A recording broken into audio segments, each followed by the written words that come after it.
जय श्री कृष्ण। अब सुनिए आज की कथा। शाम कहने लगे, हे देव ऋषि, आपकी कृपा से मुझे सूर्य भगवान का प्रत्यक्ष दर्शन प्राप्त हुआ, उत्तम रूप भी प्राप्त हुआ, किंतु मेरा मन चिंता से अभी भी व्याकुल है। इस मूर्ति का पूजन और रक्षण कौन करेगा, इस बारे में मेरे मन में बड़ी चिंता है। मुनिवर, इस बारे में कृपया मुझे बताने की कृपा कीजिए। तब देवर्षि नारद कहने लगे, शांब, इस कार्य को कोई भी ब्राह्मण स्वीकार नहीं करेगा, क्योंकि देव पूजा अर्थात देव धन से अपना निर्वाह करने वाले ब्राह्मण देवलक कहे जाते हैं। जो लोग लोभवश देवधन और ब्राह्मण धन ग्रहण करते हैं वे घोर नरक में जाते हैं। इसलिए कोई भी ब्राह्मण देवता का पूजक नहीं बनना चाहता। तुम भगवान सूर्य की शरण में जाओ और उन्हीं से पूछो कि कौन उनका विधि विधान से पूजन करेगा, या फिर राजा उग्रसेन के पुरोहित से कहो, संभव है कि वो इस कार्य को स्वीकार कर लें। देवर्षि नारद की इस बात को सुनकर जामवंती पुत्र शांब उग्रसेन के पुरोहित गौरमुख के पास गए और उन्होंने उन्हें प्रणाम करके कहा, महाराज, मैंने सूर्य भगवान का एक विशाल मंदिर बनवाया है और उसमें समस्त परिवार परिच्छदों तथा उनकी पत्नियों सहित उनकी प्रतिमा की स्थापना की है और अपने नाम से वहाँ एक नगर भी बसाया है। और आपसे मेरा विनम्र निवेदन है कि आप उन्हें ग्रहण कीजिए। तब गौरमुख कहने लगे, सांब, मैं ब्राह्मण हूँ और आप राजा हैं। आपके द्वारा दिए गए इस प्रतिग्रहित्व को लेने पर मेरा ब्राह्मणत्व नष्ट हो जाएगा।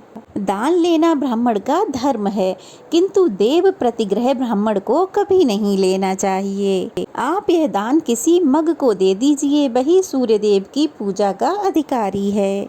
सांब ने पूछा, महाराज, ये मग कौन है, कहाँ रहते हैं और किसके पुत्र हैं? इनका क्या आचार है, आप कृपा कर इस बारे में बताइए। सांब की बात सुनकर गौरमुख कहने लगे, मग अग्निपुत्र यानी कि सूर्यदेव और निक्षुभा के पुत्र हैं।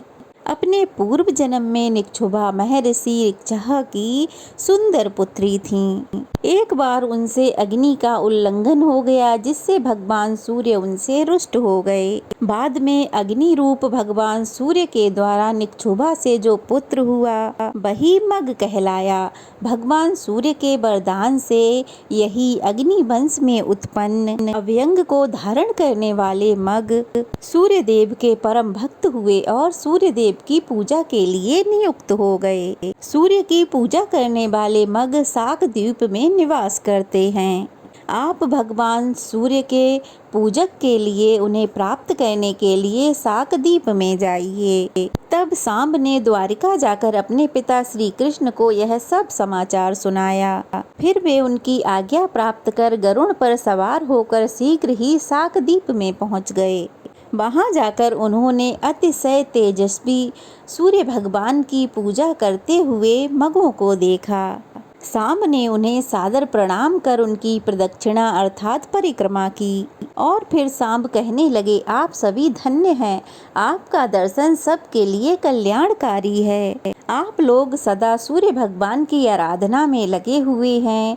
मैं भगवान श्री कृष्ण का पुत्र हूँ। मेरा नाम सांब है। मैंने चंद्रभागा नदी के तट पर सूर्य भगवान की मूर्ति की स्थापना की है। उनकी आज्ञा के अनुसार उनकी विधिवत आराधना के निमित्त साकद्वीप से जम्बू द्वीप में ले जाने के लिए आपकी सेवा में उपस्थित हुआ हूँ। मेरी आपसे प्रार्थना है कि आप लोग कृपा कर जम्बू द्वीप में पधारिए और सूर्य भगवान की पूजा कीजिए। सांब की बात सुनकर मगों ने कहा, सांब, इस बात की जानकारी भगवान सूर्य ने हमें पहले ही दे दी है।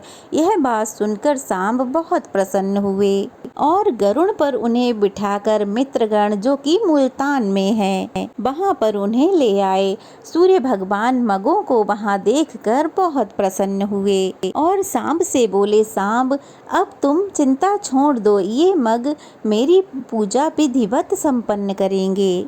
इस प्रकार सांब ने शाकदीप से अभ्यंग धारण करने वाले मगों को लाकर धन धान्य से परिपूर्ण इस सांबपुर को उन्हें समर्पित कर दिया। वे सब भगवान सूर्य की पूजा में लग गए और सांब भी प्रसन्नचित होकर सूर्य भगवान की पूजा का कार्य मगों को सौंपकर द्वारिकापुरी लौट आए। उसके बाद एक बार सांब ने महर्षि व्यास जी से मगों के द्वारा धारण किए जाने वाले अव्यंग के बारे में जिज्ञासा जताई। सांब की जिज्ञासा को शांत करते हुए व्यास जी कहने लगे, सांब, मैं तुम्हें अव्यंग के विषय में बताता हूँ, उसे भी सुनो। देवता, ऋषि, नाग, गंधर्व, अप्सरा, यक्ष और राक्षस ऋतु क्रम से भगवान सूर्य के रथ के साथ रहते हैं। यह रथ वासुकी नाम के नाग से बंधा रहता है। किसी समय वासुकी नाग का केंचुल उतरकर गिर पड़ा। नागराज वासुकी के उतरे हुए उस केंचुल को भगवान सूर्य ने स्वर्ण और रत्नों से अलंकृत कर अपने मध्य भाग में धारण कर लिया। इसलिए भगवान सूर्य के भक्त अपने देव की प्रसन्नता के लिए अव्यंग धारण करते हैं। उसको धारण करने से भोजक पवित्र हो जाते हैं और उन पर भगवान सूर्य का अनुग्रह भी होता है।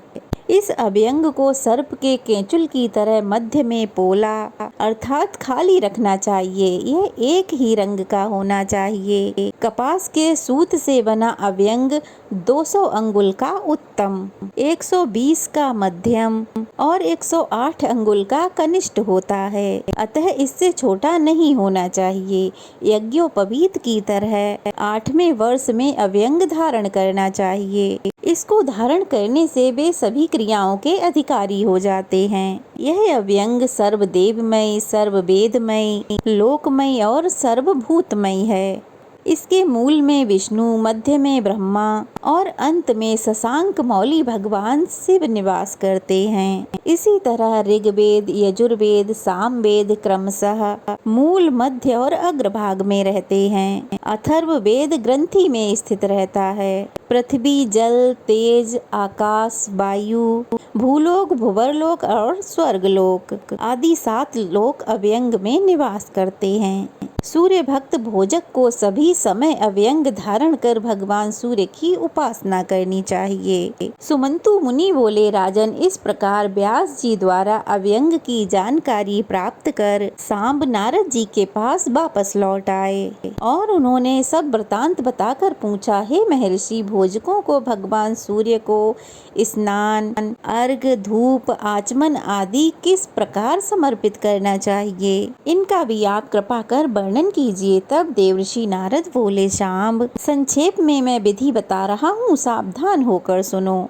सबसे पहले शौच आदि से निवृत्त होकर आचमन पूर्वक नदी में, जलाशय में स्नान करना चाहिए। फिर स्वर्ण दान कर 3 बार आचमन करें। शुद्ध वस्त्र पहनकर पवित्री धारण कर पूर्वाभिमुख या उत्तराभिमुख होकर आचमन करना चाहिए। फिर 2 बार मार्जन और 3 बार अभिक्षण करें। आचमन के बिना की गई क्रिया निष्फल होती है और इसके बिना पुरुष शुद्ध भी नहीं होता।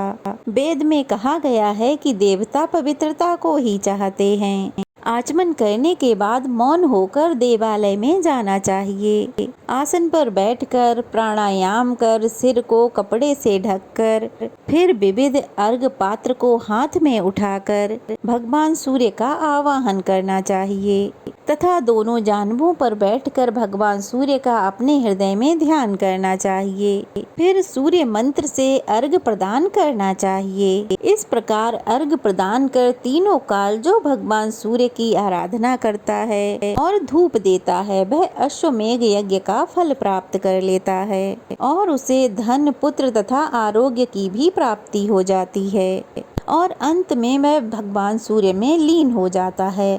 उत्तम पुष्पों के ना मिलने पर पत्तों से भी पूजन कर सकते हैं। धूप दें या फिर केवल जल भी सूर्य देव को भक्ति पूर्वक दे सकते हैं। और अगर ऐसा भी नहीं कर सकते तो केवल प्रणाम कर सकते हैं। और अगर प्रणाम करने में भी असमर्थ हो तो मानसिक पूजा भी कर सकते हैं।